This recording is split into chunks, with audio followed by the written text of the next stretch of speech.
Evening from Berlin. Okay, I will say it again.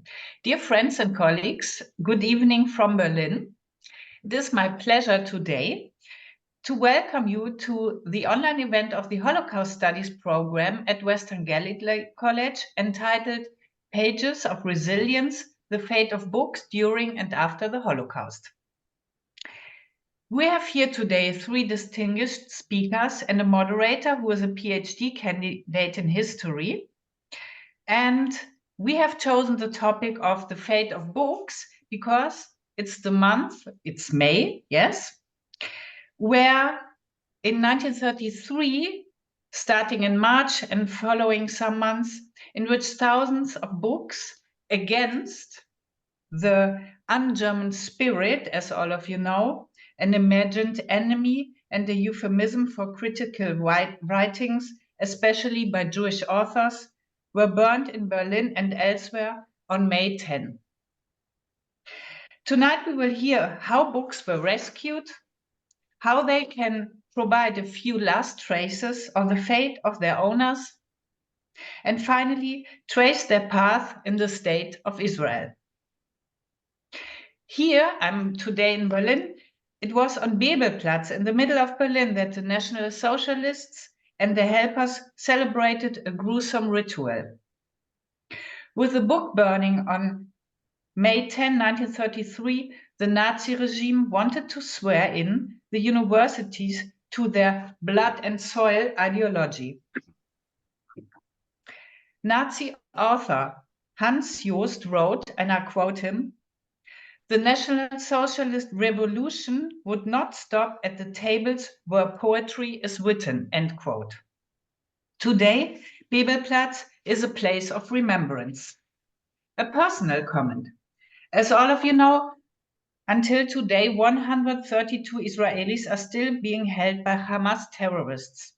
To demonstrate for their release, an installation will be set up tomorrow on Berlin's Bebelplatz, the historical site of the book burnings, the so-called Square of the Hamas hostages. It was initiated by an activist and the For Yarden Foundation, which was founded by the relatives of released hostage Yaron Roman. Yaron's sister is still in Hamas captivity.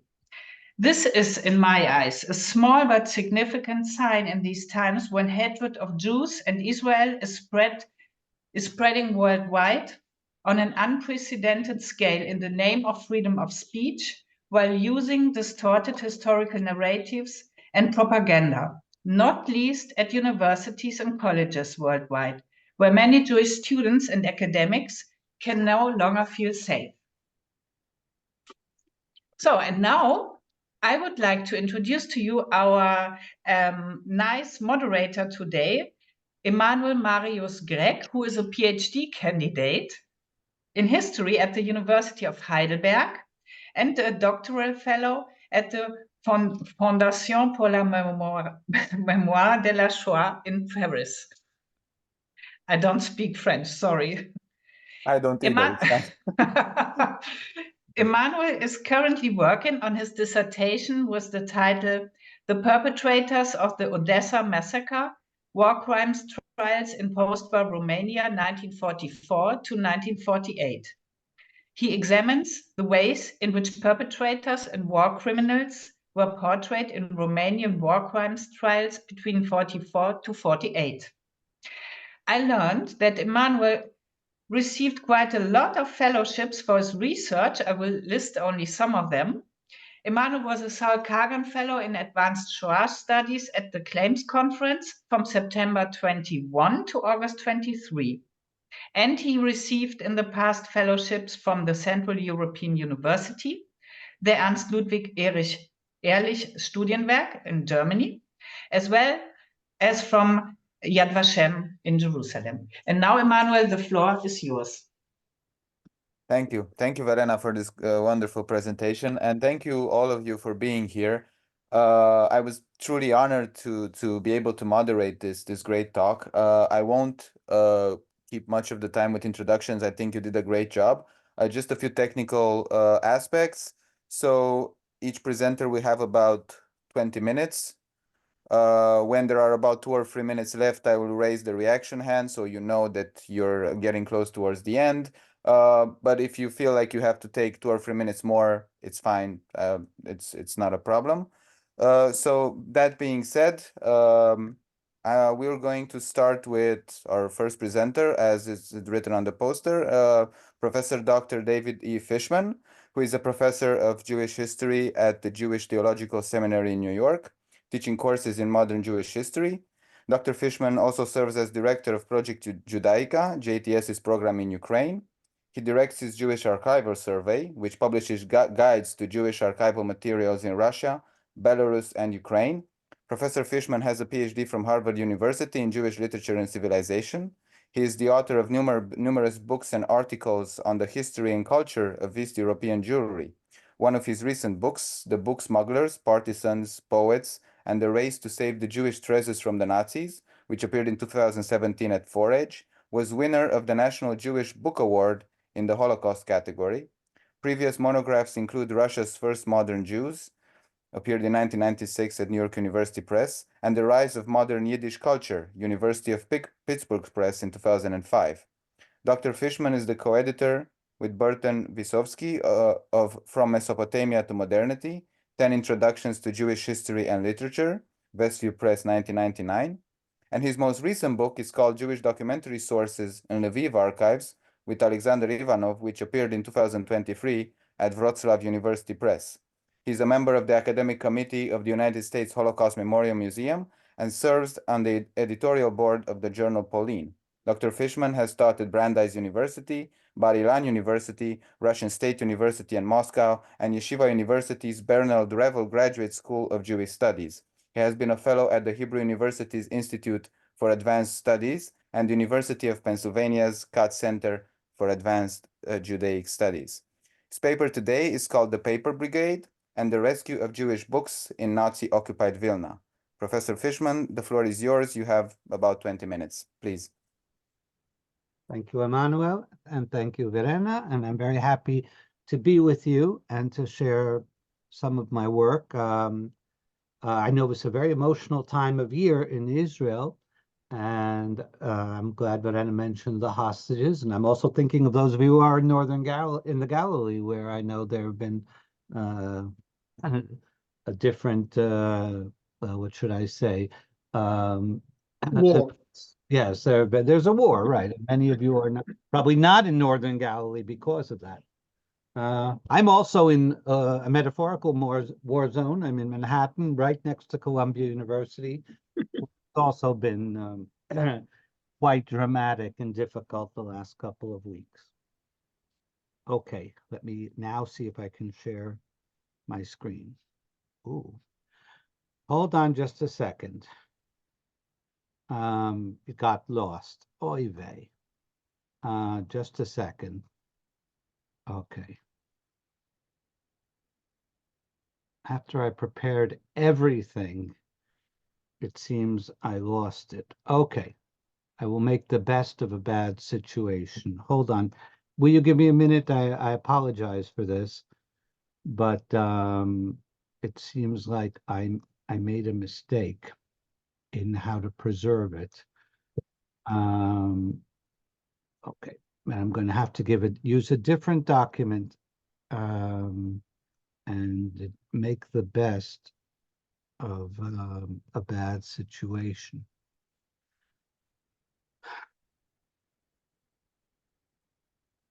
Here we are. I found it.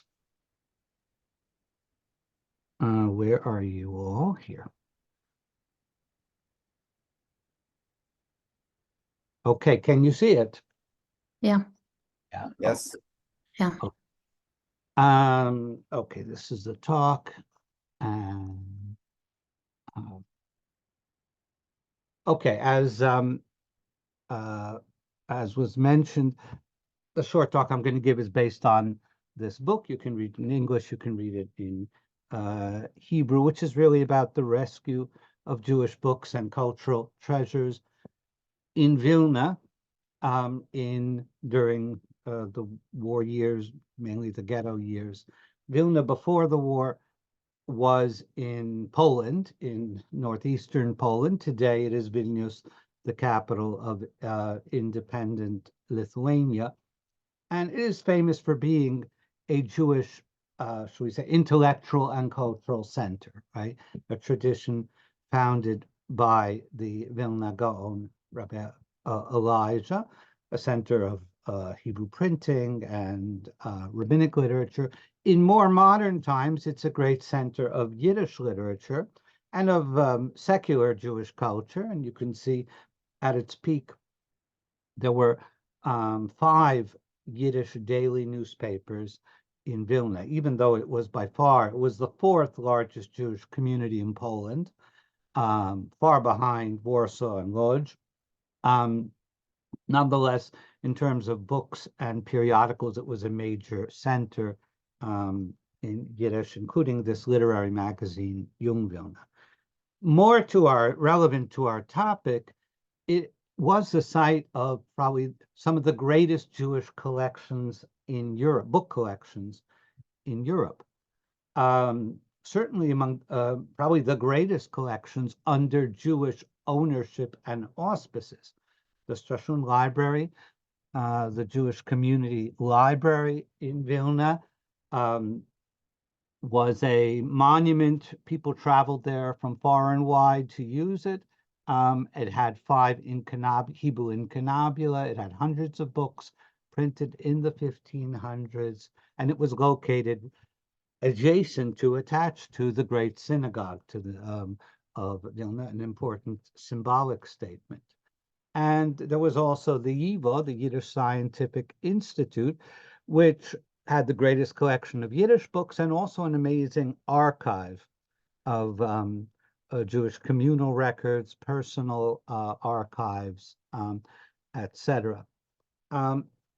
This is all important because this was also known to the Nazis.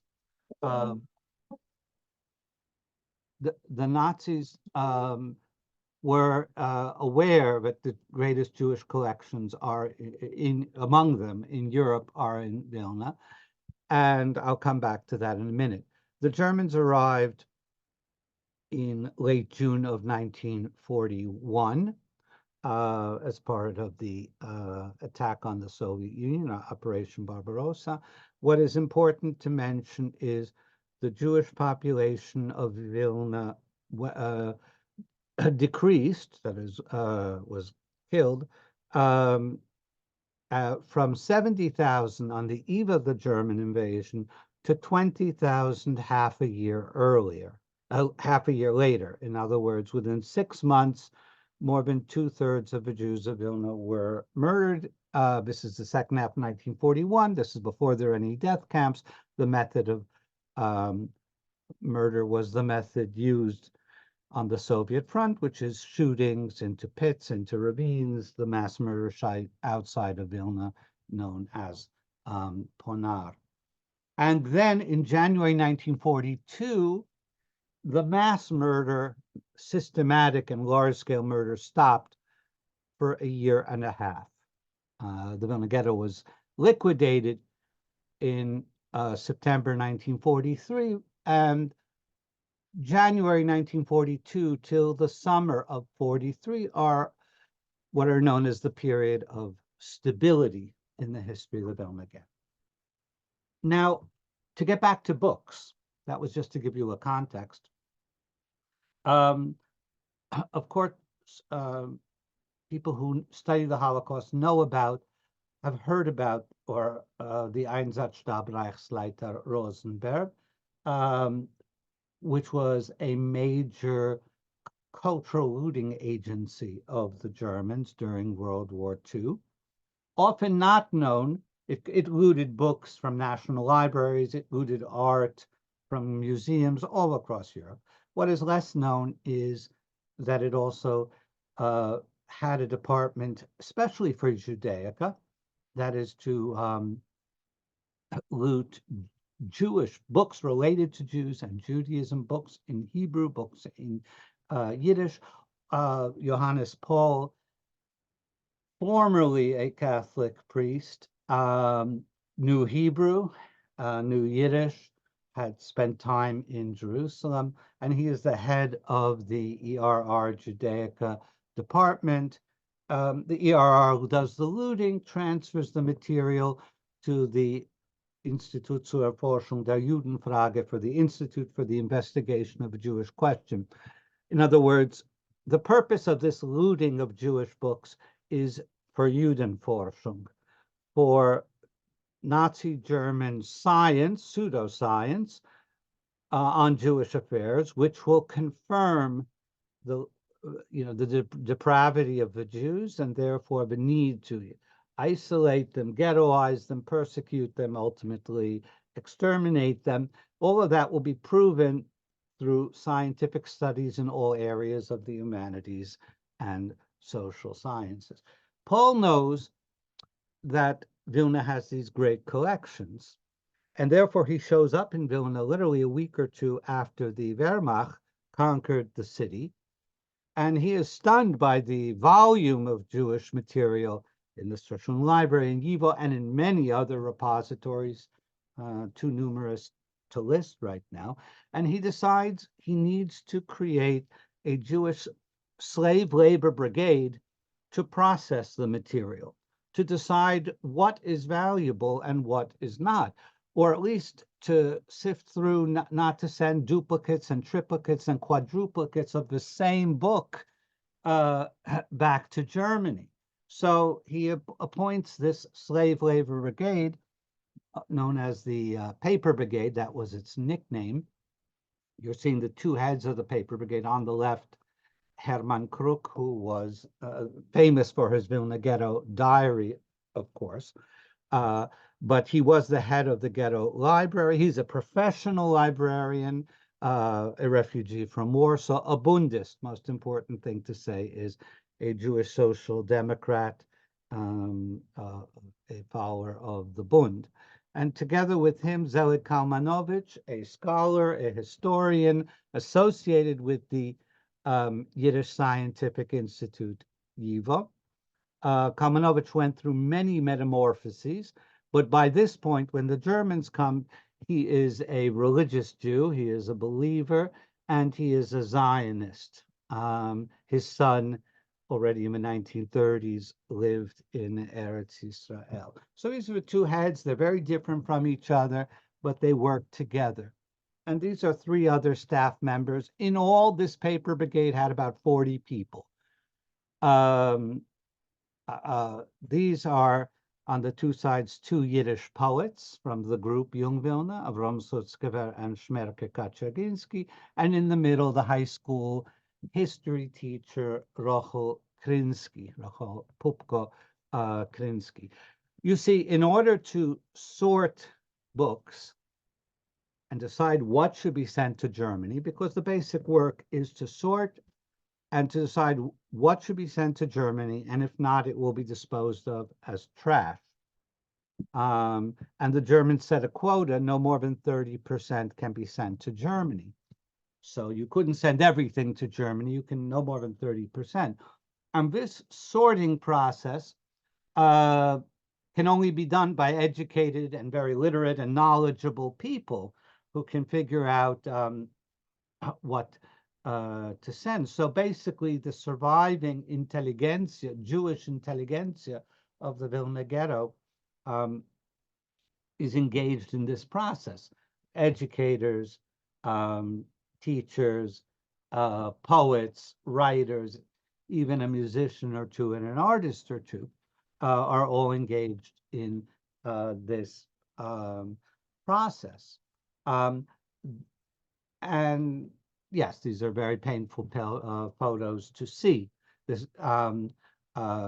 actually, yes, parts of Sifrei Torah were used to repair Nazi army boots, and the processing of all this material. Now, the main work site of the Paper Brigade was the former YIVO building, in other words, one of the major repositories, which was outside the ghetto. So this team walked daily from the Vilna Ghetto to the YIVO building, where they worked as slave laborers and then went back.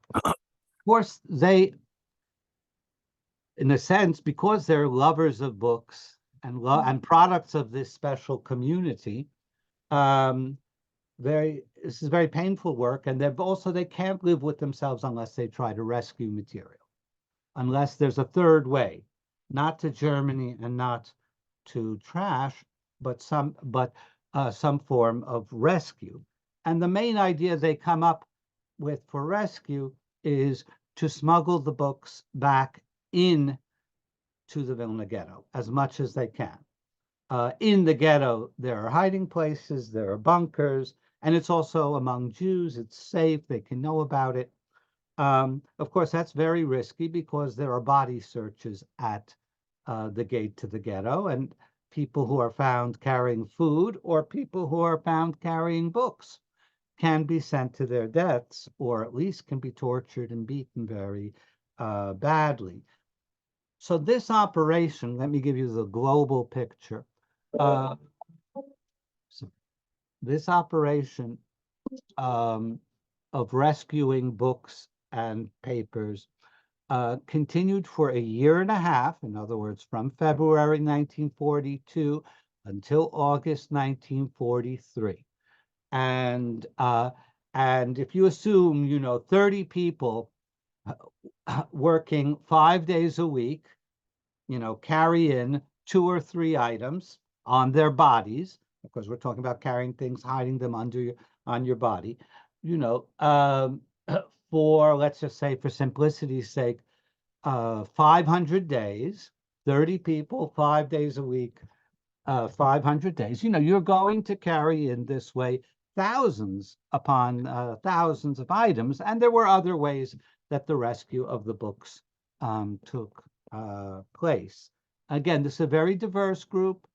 Now they're not diverse in their, the fact that they're the intelligentsia, but they're diverse in their political orientation, in their religious or secular orientation. But they all engage, just about all engage in this activity. This is a bunker on the bottom of the Vilna ghetto that was used for 2 purposes: to hide books and also to hide arms for the FPO, the partisan organization, the armed resistance in the Vilna ghetto. There were also non-Jews who helped in this operation. This is the most famous of them, USHMMPA, an ethnic Lithuanian and a professional librarian.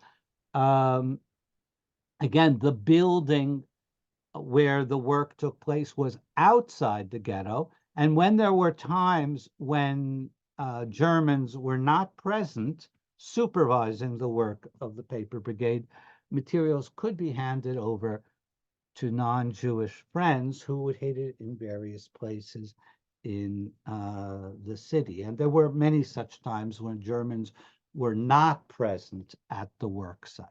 So USHMMPA rested a lot of material. My time is short, so I want to move the story forward. The 2 poets survived because they were members of the FPO, and they were able to leave the ghetto before it was liquidated. The leaders of the paper brigade that I mentioned, Kruk and Kalmanovich, both perished in camps in Estonia. Kluge is the most famous camp in Estonia, shortly before the Red Army arrived. Rochel Krinsky did survive in the Stuttgart camp, but my estimation, from best I could see, is of a total of 40 people who worked in this brigade, about 10 survived. 3/4 did not survive. The poet of Vilnius, was liberated by the Soviets in July 1944, and the poets return to Vilna. So this is Sutskever here. They return actually to retrieve the books and cultural treasures that they've hidden underground and in bunkers. They're not going back for property or for friends. but really to finish the job. Of course, they find the city in ruins. This is the Yivo building hit by a bomb. And they begin a retrieval operation. Yes, this is Abba Kovner, the leader of the FPL, or the second leader of the FPL, who also participated in the retrieval operation in those early months. This is Verena becomes a kind of volunteer popular movement among the survivors to retrieve whatever cultural treasures, books, and papers they can find. And they create a Jewish museum under Soviet auspices in late July of 1944. And this is Shmerke Kachaginsky, the other poet, among mountains of newspapers and artwork retrieved in Vilna. That Jewish museum was short-lived. It is the Soviet Union under the late Stalinism, and therefore problems start to amount very quickly, including the Soviets sending Jewish books to the trash, and therefore the poets and others, including Abba Kovner, work to rescue the material a second time to get it out of the Soviet Union, because it will either be destroyed or put away somewhere for perpetuity in the Soviet Union. And they smuggle it out from Soviet Lithuania to Poland. From Poland, eventually it will go to France. And from France, whatever material, of course, they couldn't smuggle everything out. Whatever they could smuggle out went from France either to New York, to the Yivo Institute in New York, or to Eretz Israel. So today, this material is really in three places. It is in the National Library of Lithuania, which has a Judaic Research Center. It is in the Yivo Institute in New York. Both the poets had been connected with Yivo in Vilna before the war.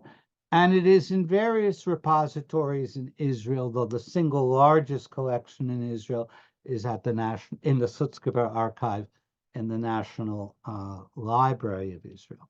To give you a sense, the Jewish Museum was closed in 1949. To give you a sense of some of the things that were rescued this way, this is a record book of the Pinkas of the Klois Hagra, the Synagogue of the Vilna Gaon.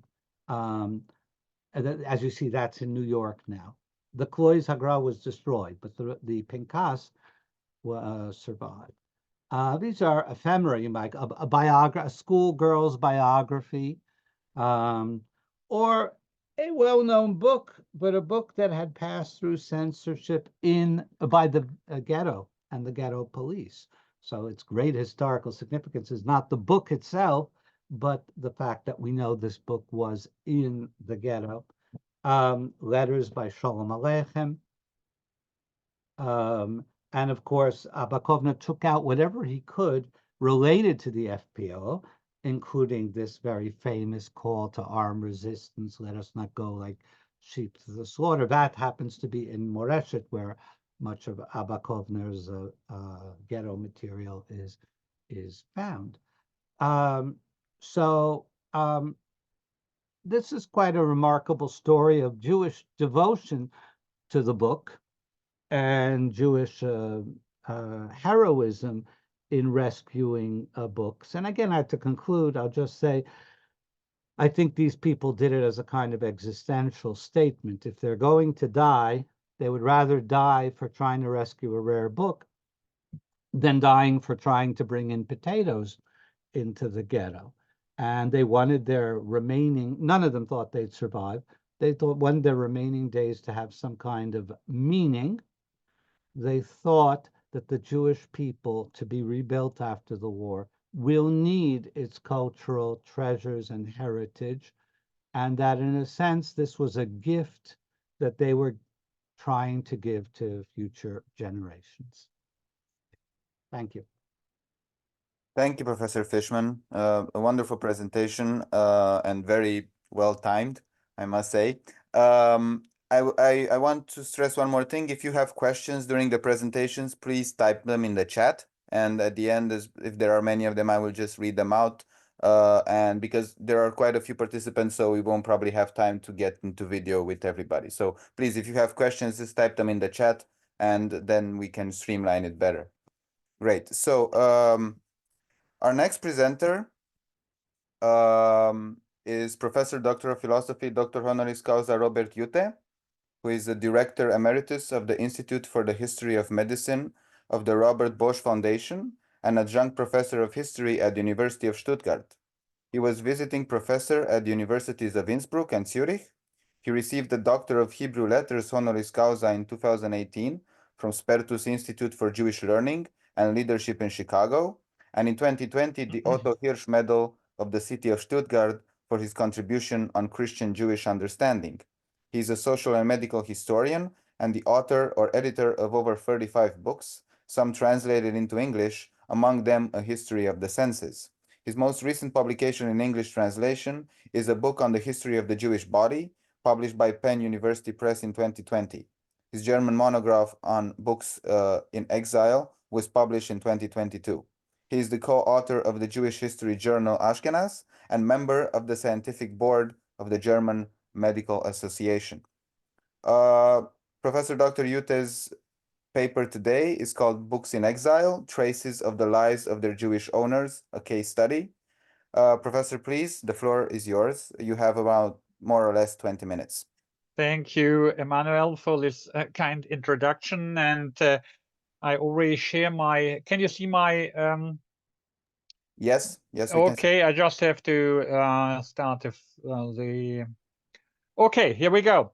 Like my predecessor, I will talk about it. I will present a chapter of my book, which you mentioned about books in exile. And I had the idea to write this book, and you see some of them here in the first slide, when because I have some books in the library, in the Judaic section, so to speak, who were owned by Jewish people or Jewish friends, but some are also other people I didn't know, who went into exile and took with them books. And some of these books, in one way or another, ended up in our library. And I thought, well, it's clear with the books whom I was presented by Jewish friends, but there were quite a number who were bought either or who were presented to me, and I only had the name of the former owner on the title page. And I was curious to know who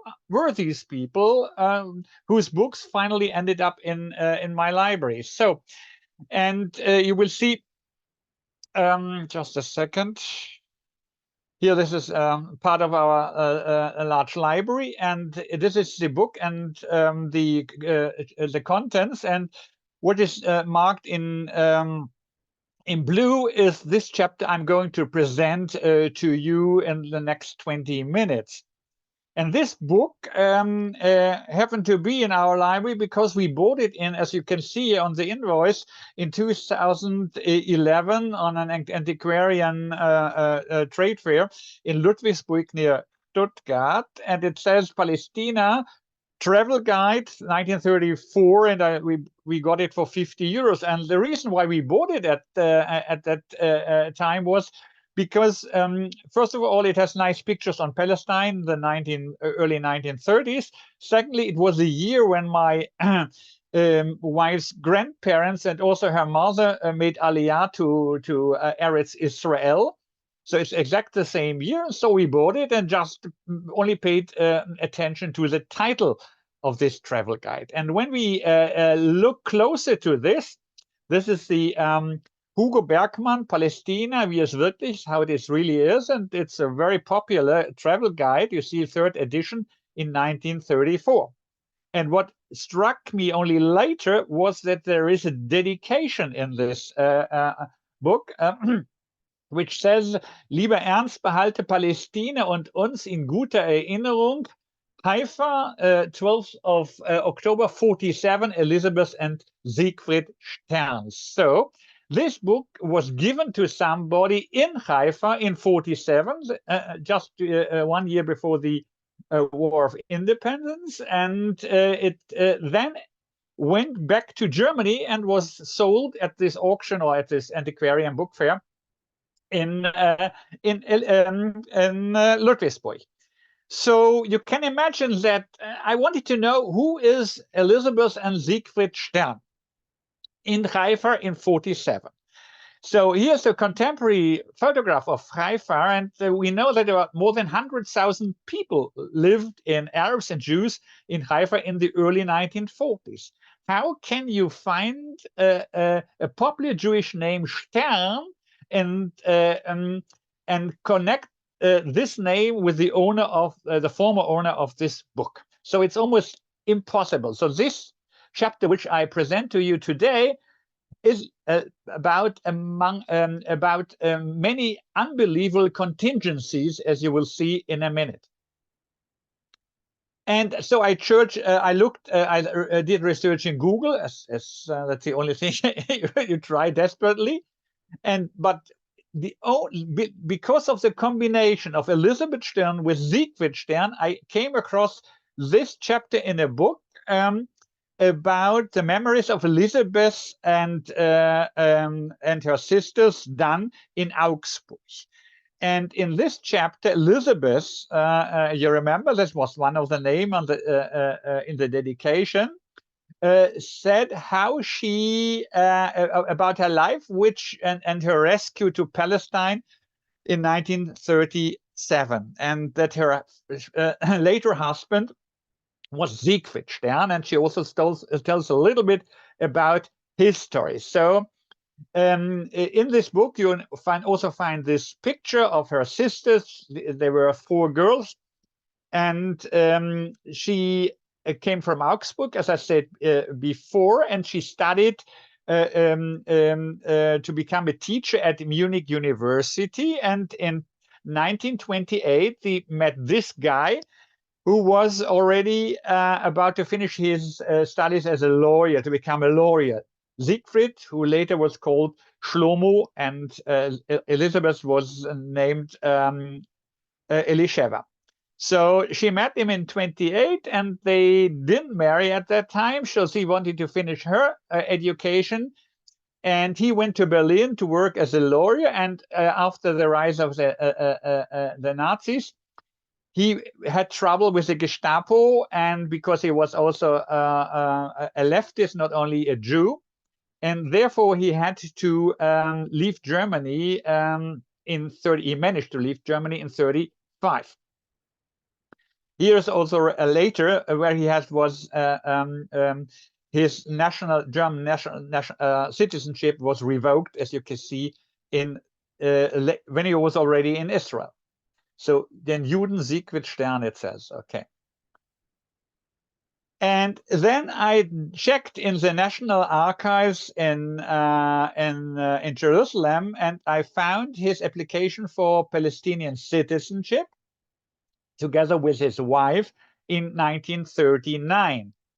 Elizabeth, who tried to join her fiancé in Israel, made a couple of efforts. She also was in Sweden for some time, and finally in 1937, she managed on a tourist visa to come to Palestine, and for this reason, tourist visa, they immediately started to get married, and so they were married in 37 already, and in 2 years later they applied for the Palestinian citizenship, as you can see here. So they soon had children. The firstborn Ephraim, 39, and Shulamit in 42. Both are still living in Israel, and I come back to their lives later on. So it was he worked as a lawyer after he had repeated his exams because he was a German lawyer, not a British lawyer. And after the end of the war, he worked on cases on restitution for German Jews who lived in Israel. So he was quite popular and also very successful, but he launched for Germany, and he planned to go back to Germany because, first of all, he was suffering from the heat, and secondly, he wanted, his Hebrew was rather weak, we know. Here we see him in the 1950s with his kids in Haifa. And then at the age of 56, he died in 59. And now the question is, what happened to Elisheva? And this is an amazing story I wanted to present because it has to do with contingency. After her husband's death, after some years, and when her daughter married somebody who lived in Maus Chaim, a small kibbutz at the Jordan border, she moved in 62 also to her daughter's place in Maus Chaim. You see a picture of Maus Chaim in the 1940s. And here you see her in the kibbutz taking care of her grandchildren. And she worked as a bookbinder, later on also an English teacher in Kibbutz Maus Chaim. And when I found about this, that she moved to Maus Chaim, I was struck because when I visited Israel for the first time in 1980, my future wife took me to her relatives in Maus Chaim, and I was received in an amazing way there. So I enjoyed to see a kibbutz for the first time in my life. And so this was in 1980. And in 2010, relatives of my wife married in Maus Chaim because they had relatives there. And one of the relatives, those who moved to this kibbutz very early, is this Aunt Batya Smieski-Tal, who was of the same family as my wife in Maus Chaim. So my son standing next to her gravesite in kibbutz. So we were in Maus Chaim in 2010, and you remember we bought this book in 2011. At this time, I had no idea that the owner of the book was living in Maus Chaim. So when we found out about it later, we contacted our relative there, and she immediately connected us with the daughter of Elizabeth Stern. And her mother was still living at the age of 104 in the kibbutz. But the major question I wanted to ask her was, who is this Ernst who was given the book? Here you see here at her 100th birthday on the left side of the picture. But she couldn't look, her daughter said she couldn't remember who this Ernst was. So I gave up the idea to find out about the guy who was presented this book. So I was pleased to at least to find out who owned the book in the 1940s and even in the 1930s, because they took this book with them from Munich.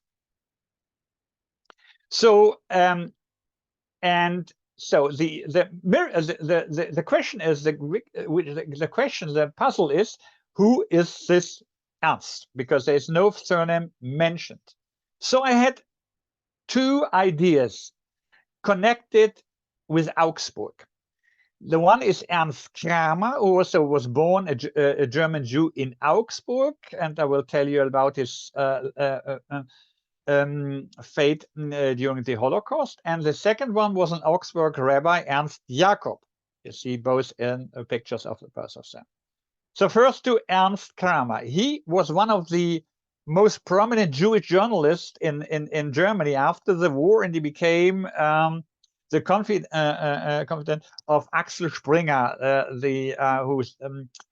who founded the Bild Zeitung, the German popular gazette, and also, funnily, I met him in Berlin in 2009, and at this time, I didn't have the book, as you know, and so I had no chance to ask him, are you the Ernst in this book? But in the Springer archives, I checked, and it was very likely that he was not the Ernst I was looking for. So what about Rabbi Ernst Jakob? So you see it here from the entry in the Rabbi Biographical Dictionary, and it says he emigrated first to England and later on to the United States. And so why should he come in 47 to Haifa? So, okay, so when I finished the chapter in my book, I said, well, this is a riddle we won't solve, and so what can be done? But then I sent this book to those to the daughter of Elizabeth, who helped me in reconstructing the family history. And then she asked, and then she told her older brother about this book and about Ernst. And I said, oh, well, of course, I know who Ernst is. And so when the book was out, I got the name Ernst Ludwig Chambray. And I found his file in the National Israeli State Archives in Jerusalem. And you see, he was emigrated. He was applying for a citizen in Haifa in 44. So this was the proof that this is the Ernst. And I come to the end in a minute. So who is Ernst Ludwig Chambray? He was born in Gießen in Hesse, and he also had to emigrate first, as you can see. He had to emigrate after, and he made it first to Paris, and from Paris, from Belgium to Paris, and from Paris to Spain, and from Spain to Portugal, and finally in 44 to Israel, to Haifa. And from there, he and his wife went to the US, and this was in 47. So he was obviously a friend of the Sterns, and before he left for the US, he got this Palestine travel guide as a present to remember not only the Sterns, but also Haifa. All his family, by the way, perished in Auschwitz. Okay, in the second edition, if there will be a second edition, I will add this to my chapter. But the funny thing is, when I found out about Ernst Ludwig Chambray and told my publisher about this, and said, there's an Ernst Ludwig Chambray Foundation in Lich near Gießen, and this foundation is financing a cathedra, a professorship for Holocaust literature. And not only the Holocaust literature cathedra, but they also finance a book series in the Metropol Verlag, which published my book. So without knowing, I ended in a publishing company who is financed by the Ernst Ludwig Chambray Foundation. So you can see how contingency can play interesting things in one's history. Thank you. Thank you, Professor Jütte, for a great presentation. I already have many questions in my head. I will leave them towards the end. I'm sure there will be a great discussion on this. And also thank you for being right on time. Okay. So our last presenter today is Dr. Anna Holzer-Kawalko, who is a postdoctoral research fellow at the Leo Baeck Institute in Jerusalem, where she works within the project German Jewish Heritage Relocated, Post-War Dispersion of the Library of the Hochschule für die Wissenschaft des Judentums. She is also a current holder of the International Ephraim E. Urbach Postdoctoral Fellowship in Jewish Studies by the World Union of Jewish Studies. Dr. Holzer-Kawalko received her PhD in Jewish history, summa cum laude, from the Hebrew University in Jerusalem in 2023. She specializes in the history of Jewish material culture, in particular libraries and book collections in Central and Eastern Europe in the 20th century. In recent years, Dr. Holzer-Kawalko has studied extensively the fate of the Nazi-looted Jewish libraries in the post-war period. Her findings were published in the major peer-reviewed journals of German Jewish and European Jewish history, among others the Leo Baeck Institute Yearbook, the Simon Dubnow Institute Yearbook, and Naharaim, Zeitschrift für Deutsch-Jüdische Literatur und Kulturgeschichte. She is also the author of the monograph In Other People's Houses, Poles and Jews in Lower Silesia after 1945, The Hebrew edition at Magna's Press in 2022, and the German edition is forthcoming this year. And a co-editor of Contested Heritage, Jewish Cultural Property After 1945, which appeared in 2020 at Van de Hoek and Ruprecht. Her paper today is called Placing Irreplaceable, the Post... Maybe jump right in, and I would like to begin with the following scene. So we are in the early summer of 1949, and Gershom Scholem, a distinguished scholar of Jewish mysticism and a professor, as you all know, at the Hebrew University of Jerusalem, who was visiting at that time New York, from where he engaged in the coordination of the transfer of Nazi-looted Jewish libraries from Europe to Israel. So in the summer, he wrote an urgent letter to Kurt Worman, the newly appointed director of the Jewish National and University Library in Jerusalem. And in this letter, Scholem informed Worman that the American partner in restitution efforts, Jewish culture reconstruction, had already received numerous complaints from various institutions in Israel, which were highly interested in the recovered books and worried about the delay in their distribution. And some of these institutions even accused the National Library at that point of monopolizing the books. And in his reply, Worman explained to Scholem that the books have yet arrived in Jerusalem, in fact, and emphasized the following, and I quote, "The tumult surrounding the distribution of books lacks any ground. From our side, we will do our best to change it into a more appropriate and just impression. We do not intend to discriminate against any institution. I only wish that they accept all of the books that we will be able to give them frankly. I'm just afraid that a large amount of books will remain without anyone willing to take them." And I think that one may see this exchange of letters as the opening of the final stage in the attempts to salvage Jewish libraries in Europe from the destruction brought on them by the Nazi regime. As already pointed here by the previous speakers, the Nazis strove not only to annihilate the Jewish people, they also strove to take control of the Jewish culture, and thus the process of human extermination was closely connected to the unprecedented appropriation of numerous material depositories of Jewish heritage, in particular libraries, whose collections were supposed to facilitate, broadly speaking, the development of anti-Jewish scholarship. And during the 12 years of Nazi rule in Germany, Jewish libraries all over Europe were plundered, dispersed, largely destroyed. Still, towards the end of the World War II, hundreds of thousands of orphan Jewish books were found displaced all over Europe. And their presence shortly attracted attention of many Jewish organizations, which exerted enormous efforts to rescue them for the reconstruction of Jewish life in the post-war period. The Hebrew University of Jerusalem was in fact one of the first Jewish bodies that took a strong interest in the fate of the orphan Jewish books after the war, and indeed, as you will see, received a lion's share of the Jewish libraries that were rediscovered in Europe.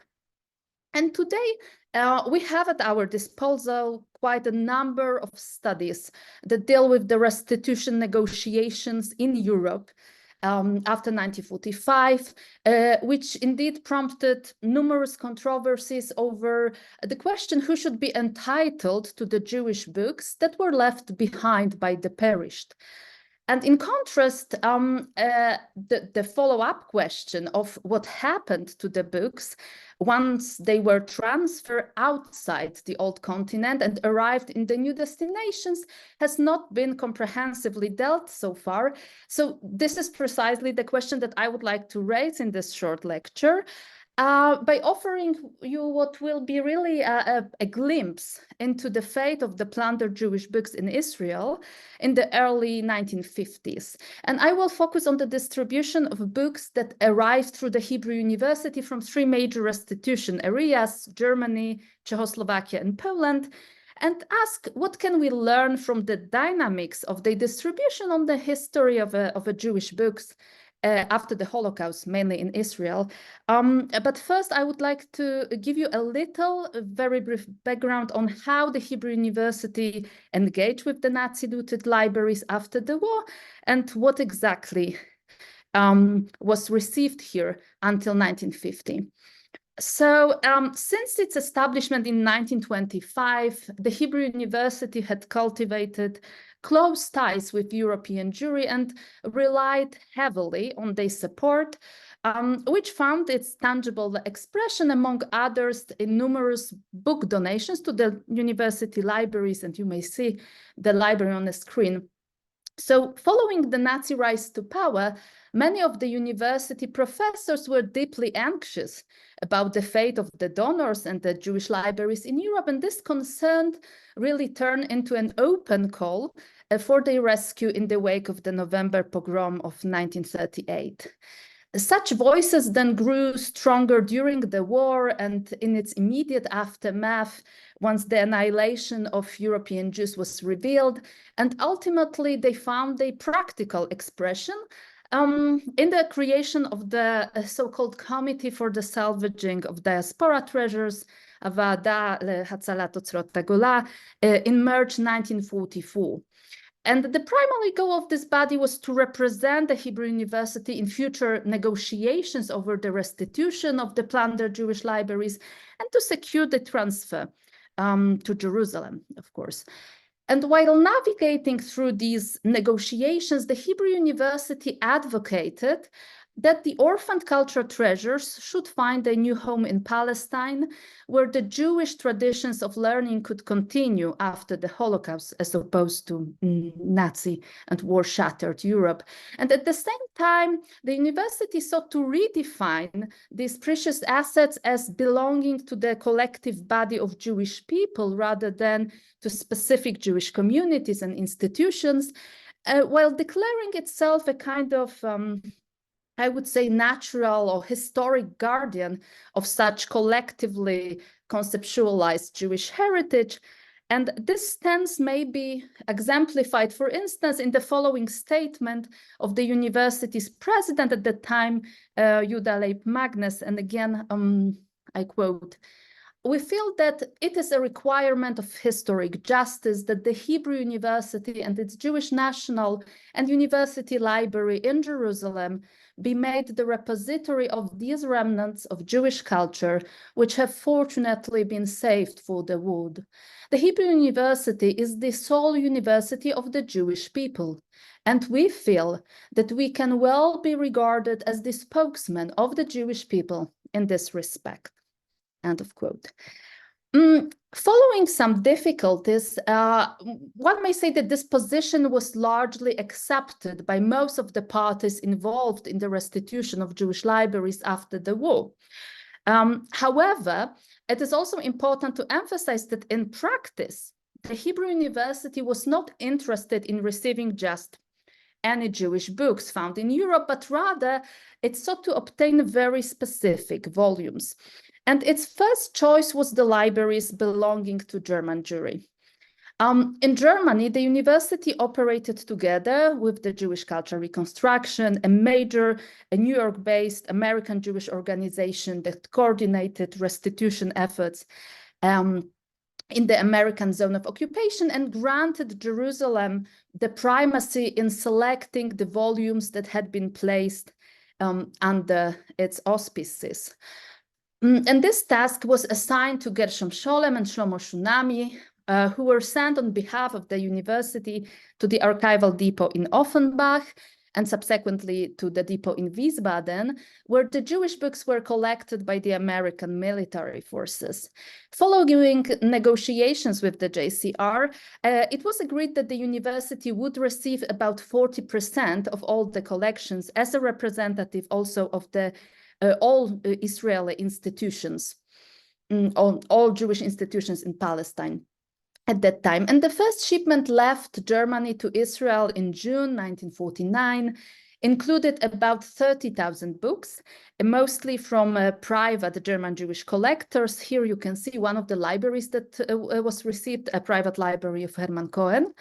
The second shipment arrived in Jerusalem a year later and consisted of some 55,000 volumes, primarily those that belonged to German Jewish communities and institutions of higher education.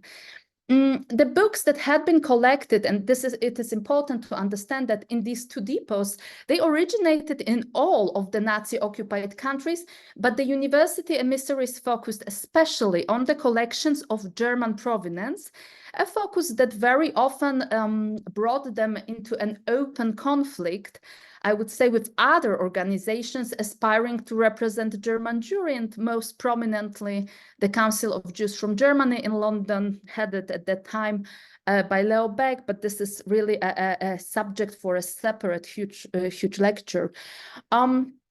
The university adopted a similar approach in Czechoslovakia, where some of the most valuable German Jewish collections were evacuated by the Nazis from Germany in 1943-44. And here again, the restitution negotiations with the local Jewish bodies and then state officials proved quite difficult. They extended into 1949, when some 50,000 books were shipped via Antwerp in Belgium to the state of Israel. Notably, also this shipment included mostly books of German Jewish origin, and as described by Scholem, the university was never really interested in acquiring the collections from the local Bohemian or Moravian communities. As, and I quote from his letter, those books were of no value to us, and there was no point in fighting for the transfer to Jerusalem. So until 1950, the only shipment of books that included non-German collections was this shipment from Poland, organized by the university's financial advisor and a member of its executive committee, Aaron Mendel-Schneerson. So Schneerson acted in Poland independently, and his mission was barely supervised by the Diaspora Treasures Committee.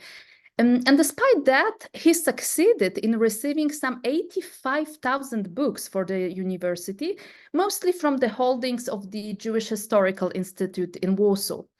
Interestingly, the Polish collection elicited an ambivalent response at the Hebrew University, and I again quote, "I can only hope that when the books arrive, we will not regret this," wrote Simcha Asaf, the then rector of the university, in the comments to the report that Schneerson submitted after his return from Poland. And Asaf continued, "It will surely be difficult to find a place for them, and the storage will involve a lot of expense." Eventually, the university administration refused to pay for this transfer, but Schneerson managed to find an alternative source of funding, and the books arrived in Jerusalem in 1949. We have footage from this event that you can see it. And the first round of distribution of the diaspora treasures in Israel covered precisely these three shipments from Germany, Czechoslovakia, and Poland, and included approximately 130,000 books of German Jewish provenance and 85,000 books that once belonged to the Polish Jewry. So the distribution. The distribution of the looted books began in particularly difficult conditions. Following the 1948 war, the Hebrew University was forced to move from Mount Scopus to the city center of Jerusalem, where it was scattered in between 30 different locations. And the National and University Library really fell prey to the same fate and became increasingly detached from its holdings, which would remain on the hill inaccessible until about 1958. And in these circumstances made the Nazi looted books from Europe especially important. And as you may imagine, they were supposed to serve as the basis for a new book collection for students, scholars, and the general public in post-war Jerusalem. However, here the university had to balance its own needs with the demands submitted by other institutions in Israel that suffered no better predicament in the wake of this war, and whose interest the library, I remind about it again, was obliged to represent, as it had been agreed during the restitution negotiations in Germany. Finally, with the establishment of the state, there were two brand new governmental partners, the Ministry of Culture on the one hand and the Ministry of Religion on the other, that wished to be involved in the distribution process, but whose involvement, and you will see this now, oftentimes presented many difficulties. So in these challenging circumstances, the university seems to have adopted two different strategies for the task. One for the German and the other for the Polish libraries. The principles for the distribution of the Polish Jewish collection were established at the meeting held on November 12, 1949, between the representatives of the university and the Ministry of Religion. And at the very beginning of this meeting, we have a protocol from it.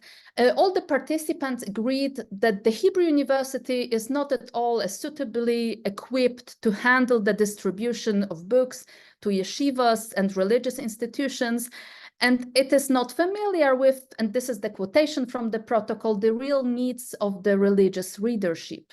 And on the other hand, the Ministry of Religion, of course, expressed its will to take on the task and to distribute the Polish Jewish collection among the religious communities. The Hebrew University accepted this idea on the condition that it would be able to choose some specific volumes for its library. And on their part, there was really no interest in keeping this collection as one entity. The ministry, on the other hand, promised not only to assume responsibility for the book distribution, but also to establish a ministerial library that would commemorate Polish Jewry. So following this agreement, the university dispatched to the ministry some 60,000 books, which is about 70% from the Polish Jewish collection, which were then distributed really to multiple destinations all over Israel. And on the other hand, in the National Library following this distribution, only a faint trace of the cultural heritage of Polish Jews remained. And this limited presence of this heritage seems all the more striking when we compare it to the German Jewish counterpart, whose distribution lasted much longer and yielded very modest results, as you will see. Now, so the first preparations for the distribution of the German collection began as well at the end of 1949, when the university announced that a special committee would be established to assume responsibility for the distribution of German Jewish books. However, the very attempt to create such a body triggered a lot of controversy, especially after the Ministry of Culture suggested that it should take the lead in this endeavor as the only body that acts, and this is again quotation from the protocol, for the sake of the general public in Israel. Despite some hesitations regarding the reaction of other bodies to this proposal, the university eventually decided to accept it, hoping for the fast and effective conclusion of the task. However,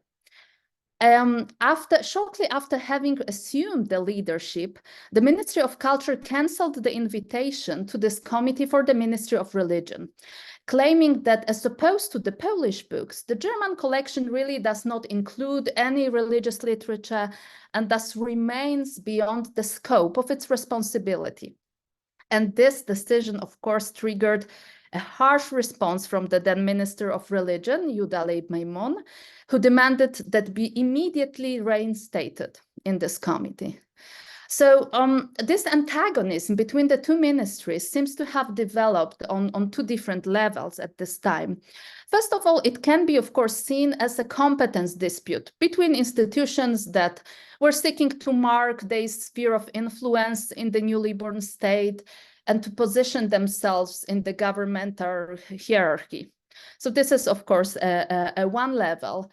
And indeed, the distribution of the libraries created here a tempting opportunity for such power play. But at the same time, the very question whether the books should be treated as religious or secular seems to reflect two opposing perceptions of the status of salvaged Jewish libraries in Israel after the Holocaust. So what role should the books play in the newly established state?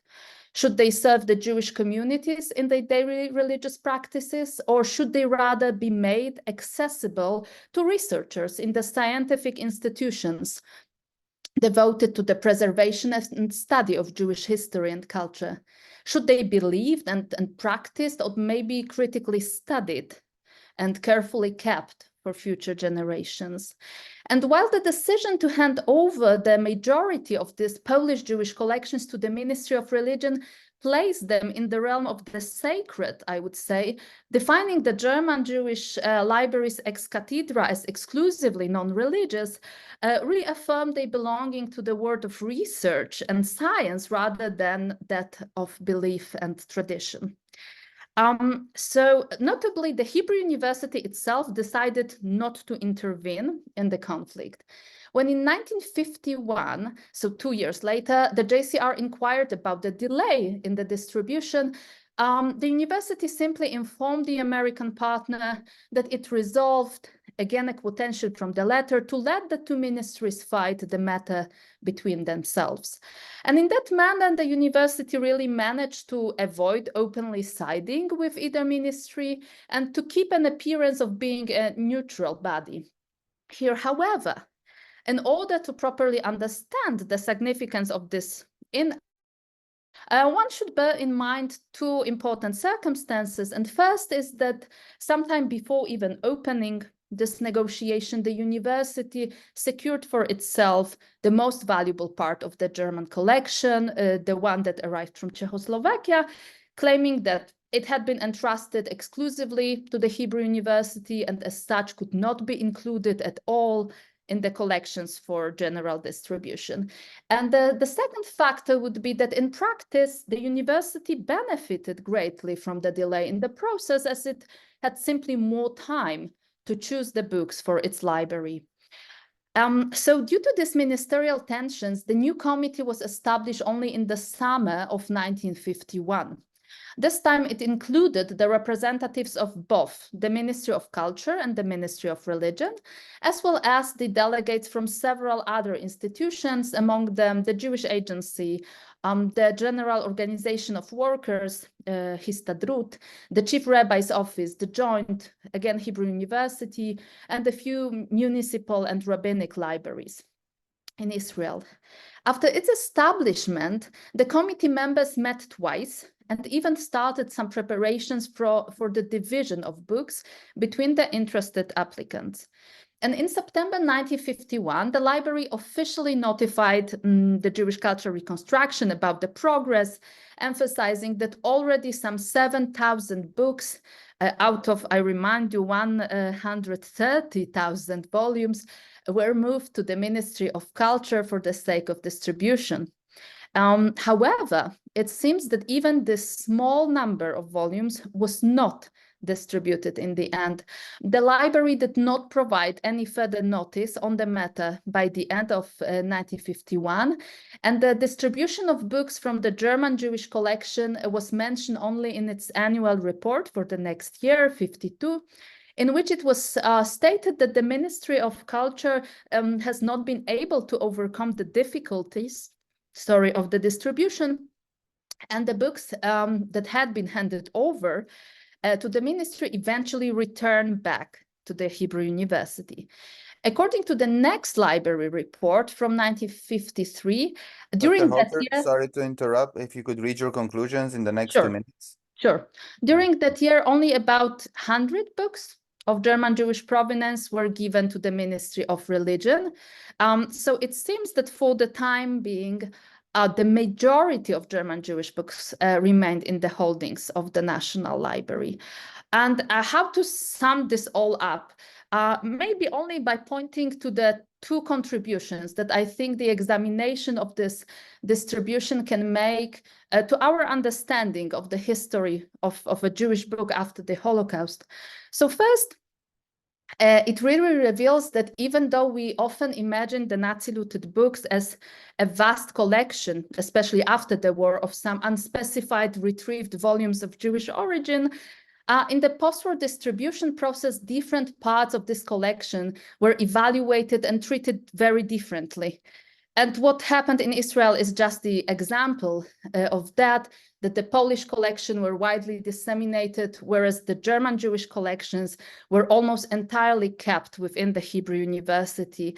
and the National Library. And this will, of course, change in the following decades. But at this point of time, such a strong presence of German Jewish books at these two institutions, I think, points to the long-lasting significance of the German Jewish heritage among the Israeli intellectual elites, also after the Holocaust.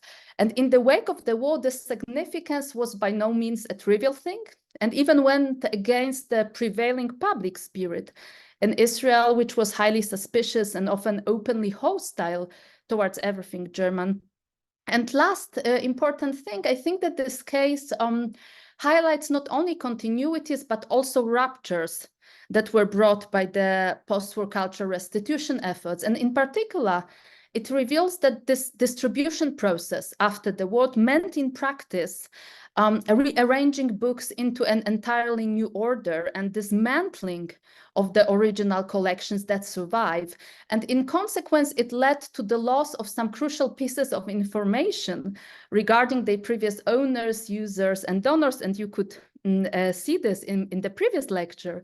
So on the one hand, the transfer of books did contribute to their physical preservation, but on the other, it often fostered erasure of the pre-war and wartime history. And this transition from Europe to Israel opened a completely new chapter in the history, which in fact pushed the European provenance further into oblivion. And I really think that this is one of the great challenges and tasks for researchers of Nazi-looted assets after the war, to integrate these two different chapters together. Sorry for abusing the time, and thank you for your attention here. Thank you so much for the presentation. We have a bit of time. If there are questions, either in chat, or if any of you would like to ask questions, please unmute yourself and go ahead. Let's see, or just raise your hand. Yeah, I will take the prerogative, and Yes, go ahead, Boaz. I just have a seminar in a few minutes with my students, working on seminar projects. So just to say thank you to the amazing speakers. It was a dream of Verena and myself to do something different, something about books, give life to books and give life to book lovers. And I think you really did an excellent job here, and it was really fascinating. I will add that Yad Vashem, by the way, at all this time that you are writing about, Anna is busy fighting Hebrew University or asking who will get Alfred Weiner's collection from London. I mean, at the same time that they are arguing about the books, they're also arguing with the very nascent Yad Vashem, who will get the Weiner collection from the Weiner Library in London. Mm-hmm. So it happens more or less at the same years. So it's interesting that this issue of culture is important. I will also say that I was in the conference in Warsaw maybe 10 years ago, which it was called To Stay or To Go, and there was a big argument between the Polish and the other scholars from Israel and the US about where is the right place for the books to be. Yeah. Should it, because this was a new argument happening in 2010 about this story that you were telling us. Do the books have to go where the Jewish community is? That means not left in Poland, because that's not considered enough community, etc. So this is really a hot subject, and thank you. I will say one thing: we are indeed I want to thank Verena here, because first Emanuel for moderating, but Verena, we've been doing projects, online seminars this year, although the war is on. And we couldn't have done it from this side alone. This is only because of Verena's very strong dedication to this project. And we are teaching by Zoom in Akko. We don't have my other college further south is teaching in class. Students are in Miluim, in reserve duty. When this session started, I got a first warning to be ready for a 12-hour call back to the army. It doesn't say it will happen, but it's the first time they are saying something like this since the 150 days I was already there. So we are really in very trying times.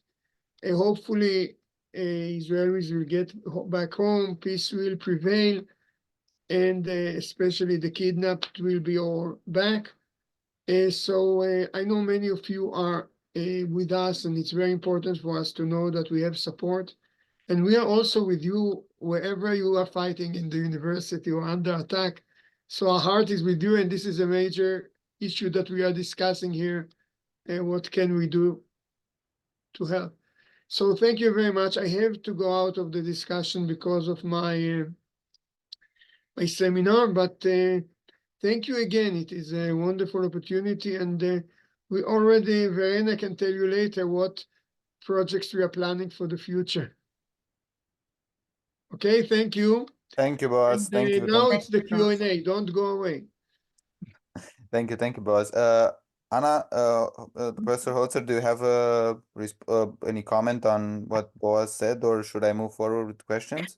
Only mainly a brief thought about the Wiener Library, which really also shows us, and the discussion Boaz only mentioned it about this conflict that really took place, but it lasted for, I think, 15 years. And it was really about funding of the transfer of the Wiener Library from London to Israel, which in the end led to the situation that this library was donated neither to Yad Vashem nor to the Hebrew University, but to the Tel Aviv University in the middle of 60s. And I still did not tackle this. That there is an amazing archival documentation on that in the National Library of Israel, which to my mind shows really that each thing has his own season, because something that was really important for both Yad Vashem and the Hebrew University in the early 50s, when they were asked again in the middle of 60s if they want to participate together in the transfer of this library, which was delayed significantly by the lack of agreement. The both institutions back then declared that they already have enough Nazi-looted books and were not interested in funding this transfer, and this is why the Tel Aviv University earned this amazing collection. Okay, so only a thought of this, and an encouragement to look at the documentation of this transfer that is now here in the National Library of Jerusalem. Thank you, Dr. Holzer, for that. Are there any other questions? Please raise your hands or let me know. Or okay. If not for now, I'm gonna address one question. I mean, I have questions for each presenter, but I'm gonna put them together so we don't lose time. So for Dr. Fishman and Dr. Holzer, I have the same question, because I think I found this came to my mind in both of your presentations. Like, were in some way some books more important than others when people considered like saving them or taking them to some places? Because whenever I think about saved books, like one of the first things that comes to mind is which books are people thinking of saving first, right? In either context.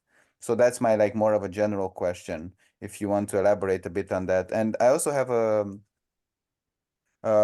a question for Professor Dr. Jütte, because it was discussion about the identity of Ernst, right? So my question would be, how important was the finding out about this identity? I mean, it's a general question about identity, more specifically in cases like this. How much does it change our understanding of of a book or of a situation like this, knowing exactly or knowing details about such a person? Because obviously it changes everything in some way or another. And I wanted to hear your opinion about how important identity is in cases like this. So these are my questions, and I welcome your answers. And if there are other questions, we can go from there. Thank you. Well, Thank you. I guess I'll go first since I went first about what was important. Okay, my story is more these are slave laborers. They're working under difficult conditions. So there are a couple of criteria that are used. One is if they see a third or fourth or fifth copy of the same book, then of course they will put it in the pile to be destroyed because they already know that they've saved or rescued one or two copies, or they'll send it to Germany. So that's the simplest thing. Duplicates, triplicates, you don't try to rescue. I think the most important criteria in those rather unusual circumstances is simply size. It was easier to put under your clothing something that was small. Anything large, you needed to find an alternate way of rescuing, either handing to a non-Jew or there are other methods. I'd be happy to share them, but they're not as simple as putting it under your clothing, those statues and artwork. So size is an important criteria.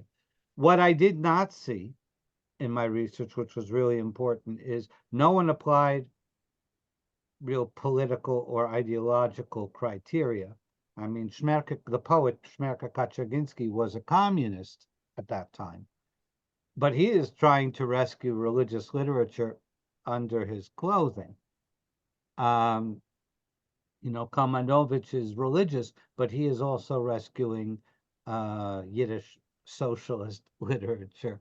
So in that sense, the group is very cohesive and they all have the same general, just like all Jews are in danger, all Jewish books and literature are in danger. So they're not applying an ideal, my movement is important, everything else is not important. I never saw that. Thank you. That's exactly why I asked, because of this a very specific situation. Professor Dr. Jütte, please, if you will. Yeah, thank you for this question. It's really important. And in my book, I start with an introduction and say that to reconstruct the ownership, the life of the owners by these books, who are rank and file people in general.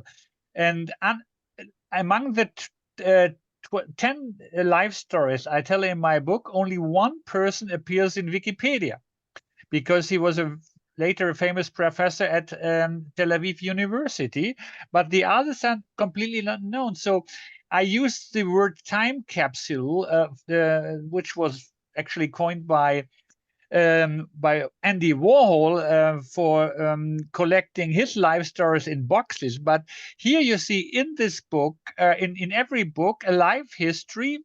As soon as you can identify the person who owned the book, it also sometimes in the books which I describe, you find notices and underlinements, so you can see how they also read these books during exile or after exile. So therefore, it's important to identify book owners. But the experts here, we have seen the material which was saved from large libraries. It's almost only very few books have stamps by private persons. They have library stamps, and but that's it. Actually, one of the chapters is about a lone library from a small Jewish community in Alsace, and of this library only. There were some 300 books in this small community, nothing to compare with Vilna, of course, Professor Fishman. So 300 books which you could loan if you were a member of this community. Of these 300 books, only 4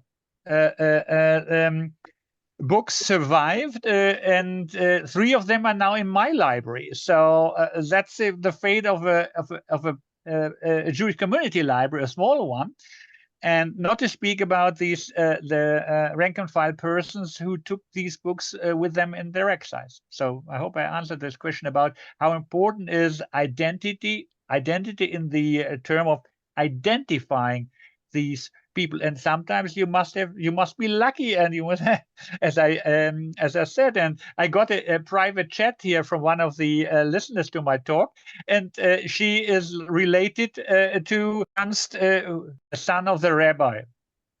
She's related. Sorry, I've got this confusing message. So it's really also another coincidence in presenting this paper, finding out about this Rabbi Ernst from Augsburg. Yes, thank you. Dr. Holzer, please. This is really a great question, book selection and the importance of one set of books over the other. And I would say that in my story, in the story of post-war restitution efforts, this was indeed the question that the agents dealing with this field had to answer. So, of course, and we can learn a lot of the different answers they offered, okay, as they reflect different perceptions, I would say, and different evaluations of Jewish heritage, of Jewish past, but also different concepts of successorship. It is especially interesting that in the end, the Hebrew University, for instance, was succeeded in establishing itself as a successor to German Jewry over other organizations representing German Jews. We have other instances of the National Library in Israel establishing itself as a successor to the Jewish community in Vilna, which was in the 2000. This question was again reopened about the archives. There was a huge controversy between the new Jewish community in Vilna that actually wanted these archives to be back in Austria. So we also see that there are no easy answers to those questions, and they do return, and they are still important today. But what I also wanted to somehow emphasize in my talk, that these are of course fundamental issues that the restitution organizations dealt with, but something was also really important that David said, that these answers were also expression of time, practical considerations. So for instance, here in Israel, this emphasis on the German Jewish books was also a kind of consequence of the 1948 war, and the fact that the Hebrew University had no literature, no scientific literature. This university has roots deeply in the German Jewish tradition of learning. So the professors and students, they were simply in a great need of this scientific literature. So this is also a part of this story, right? Like the current situation of Israel, but also these huge questions that we are still debating over. Yeah, thank you. Thank you so much. I see a question in the chat, and I think it's for Dr. Fishman. It's from Dr. Paul E. Wilson, who says that Dr. Fishman showed a photo of how a text was used to repair a shoe. This would be a misappropriation of a sacred text. How would sacred texts be preserved or restored by a secular library? Would books used in religious service be evident or collected separately before transfer? If I understand the question correctly, of course, yes, the Germans collected Torah scrolls. They did several different things. They did send hundreds of Torah scrolls to Germany for preserving in their institutes or in museums. But there were so many, of course, that they used others for other purposes, such as, but from repairing Nazi army boots, or even recycling into leather to be able to use it just as plain leather. Of course, from a German's perspective, these were not sacred in any sense. They didn't distinguish between something religious and something secular, and certainly they attributed no sanctity to any of this. So it was more a pragmatic matter from their perspective, which is you're getting hundreds of copies of the same thing. What do you do? Well, if there's some differences in script, And in size, you know, you keep a cross section of them, but the others, they just treat it like what, you know, recyclable. It's more valuable than paper because it is parchment. So therefore you can use it for all kinds of other purposes, but they didn't keep it separately because of its special status. Thank you, Dr. Fishman, for that. Are there any other questions that somebody might have? Just a comment on Anna's paper. I just wanted to point out that a large part of the librarians in Israel since the 1930s were German Jews, and very prominent ones as Heinrich Löwe, who established the National Library, and later the Professor Berkman, who became a philosopher, was also in charge of the library, and not to speak about. So these people, and also in smaller libraries in all over Israel, were rabbis, historians who emigrated to Palestine, had to find a job, and they worked in libraries. So it's not a surprise that they, of course, had a close look at books of German Jewish origin. So that is quite natural. And also the fact that the Wiener Library in Tel Aviv, which I used shortly after it was given to Tel Aviv University, it's this competition between Jerusalem, the university, the Hebrew University, and Tel Aviv University. And one of the very powerful persons at Tel Aviv University, Tzvi Yavetz, whom I know personally and old, a specialist on Roman history, they did everything to get these things to Tel Aviv, to the new, and later on Tel Aviv, Haifa, and Beersheba. So it has been for many decades a competition between universities and libraries in Israel.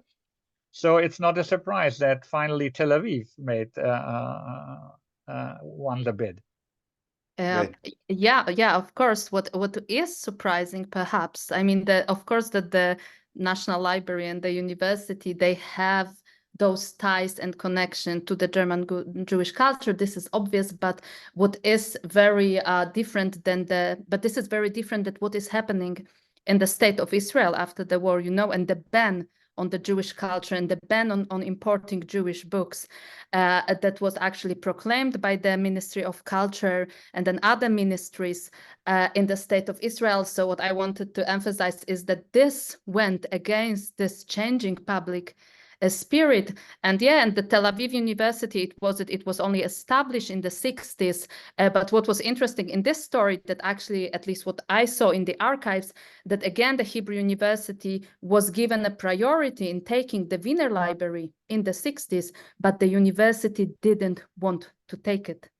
And this is very interesting, how the priorities of the Hebrew University changed.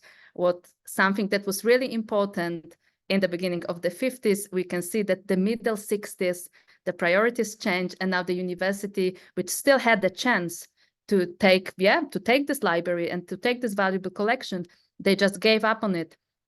And then it moved to the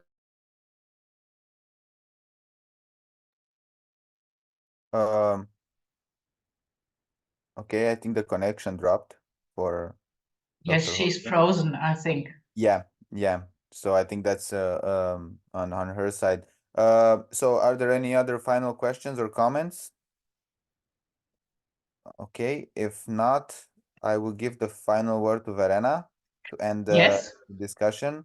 So thank you everyone for your great presentation and great questions. It was my great pleasure and honor to moderate it and listen to fantastic discussions and presentations. Thank you. And thank you, Emanuel. You were such a great moderator. We will keep asking you again. Yes. Thank you. So I want to make a little promotion, as Boaz mentioned before, on 17th of June. I hope I'm not wrong. Yaron is here, so please correct me if I'm wrong. We have our next event in cooperation with Yahat in Unum on maybe Yaron, you can explain, because it's in the context of the Holocaust and War program. Well, it's going to be an overview of two major events that happened on the 22nd of June. The first one, 1941, of course, Operation Barbarossa, and the second one, 22nd June 1944, Operation Bagration, which was the Soviet offensive that led to the defeat of Nazi Germany towards the Polish border. That is the main theme, and we will have 3 or 4 lectures, Verena, am I right? Three eventually, okay. And you're all welcome, and we Yes. anticipate to see And- everybody.